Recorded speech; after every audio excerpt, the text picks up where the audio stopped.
What's going on YouTube? This is BMCool247. Here's my Goblin BEASTDOWN deck profile. It's a little anti-meta because I was playing a lot of pitch chaos and they pissed me off with the Scapegoats, so I want to get some revenge with this deck profile. So essentially it's obviously built a little bit around Scapegoats because I have some Azure Priests, I have final attack orders because screw them. And yeah, let me get into the card by card here. So first, 3 Goblin attack forces. They are pretty dang good at killing Chaos Sork or any monster in attack mode, you know. But Chaos Sork in attack mode at 23 is the same as this, so they can crash and you don't have to worry about its defensive effect. And sometimes he's good to go into defense because then you don't have to worry about a snatch steal because there's nothing to snatch because he's in defense for a while. Berserk Gorilla is pretty fun because sometimes if you open with both of these, you want to play Berserk first. They might snatch it, and if they do, then you can go in with the Goblin attack force and attack through it, or vice versa.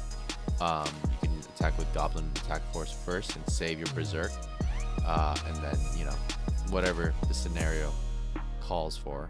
Gigantes because there's so many Earths, right? And he's 1900. So there's the BEASTDOWN Goblin portion of this. They're gonna want to set a lot of monsters, especially if they see a lot of these guys in attack mode right off the bat.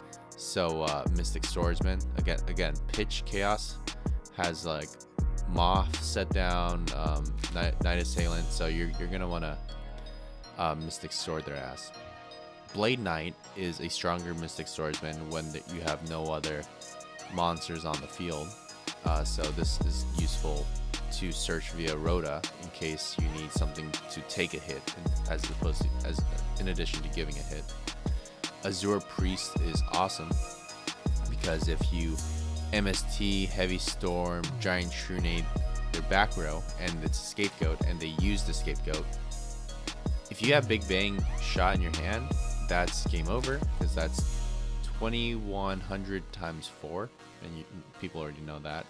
But yeah, it's nice to have that little combo in there, just mind you. Yeah, against Scapegoats, and it's 1700. So DD Warrior Lady, Exiled, Injection for that more pressure, and it's another Earth target. Breaker, standard stuff here. Knock, again, just they have a lot of face downs because in case it's pitch or whatever, or chaos, and we want to attack directly as soon as possible. Big Bang Shot for Azure Priest for your beat sticks. And the other tech that my friends introduced me to is with Giant Trunade and Big Bang Shot, because as long as this card leaves the field, banish the equipped monster so you can attack it to your opponent's monster, and then you can use Giant Trunade. Not only can you use Big Bang Shot again, but it banishes their monster, whichever monster it is. So it's a nice little combo for that reason, and it also works with Azure Priest. That's why I have it in here. So it's a nice little and you clear their back row too, so their Scapegoat might be lingering around. So I have a couple of these here. Final attack order, again, anti-Scapegoat, but the nice tech with final attack order is with Goblin attack force as well. So if they're attacking into your defensive Goblin attack force, they might expect maybe a Secretsu or something, but you're actually using final attack order and changing your guy to attack mode, and then they crash into it. It's not a replay, so that's really funny there. Also, one more thing about Big Bang Shot, if you don't already know, if you equip this to your opponent's monster and they attack into you, into like a Goblin attack force for instance, they take the piercing damage, battle damage, because of the effect, because it's still your equipped card, you just happen to attach it to them, so they might think twice about attacking you into your defense monsters. Directly it doesn't hurt them, but if they attack into your defense, then it would. So yeah, final attack orders are also good against their Scapegoats. So if you have this set prior to their Scapegoats and they use Scapegoats, you can chain this, or you can just use this, and they'll be in attack mode. A 0 priest goes in 1700 times 4. I threw in some secrets, of course, 2 magic drains, just because they're going to be using spells to try to get rid of your monsters and, you know, regular stuff anyways. And I have a feeling that it's going to start to come down to they have 1 spell at a time in their hand, and using magic drain is kind of fun because either one, they can't negate it because they don't have a second spell in their hand, or 2, they have to discard that second spell for this first spell to go through. Yes, it does give them the option, right? But it's just fun to throw it in because sometimes people don't anticipate that. And lastly, I have 41 cards return, because we are banishing a couple of cards, not too many, but opponents like to banish as well. So maybe you'll get some extra ones from that. But the nice thing about this is you might just need that extra little push to win the game.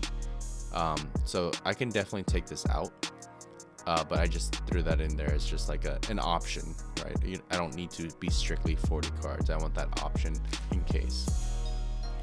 And just one thing in the side deck I want to point out, Wabaku might be good. I just feel like I just came across this. I was thinking, maybe it's good against like a reasoning gate deck, and they're about to, you know, destroy you, and you don't want to have like a Karibo or whatever, but they're about to destroy you, and you can, and they use Giant Trunade to begin. You can use Wabaku in response, and not only can your monsters not die, you won't take any battle damage from that at all. So even when this card, you know, leaves the field or whatever, so it's really nice to have. It's better than a Karibo because that only stops 1 attack, and your monsters can still die from battle. But Wabaku stops all of them, so pretty nice. And I'm thinking about adding this as a little spice in the near future. So yeah, hope you guys like this and try it out. Don't hate it till you play it. I don't know, I just made that up right now. So yeah, definitely try it out. It's super fun to play, and it's a little different kind of aggro for sure because of some other cards I added in here. So, or got some from different decks. So anyways, I'm done rambling. Thanks for watching. See you in the next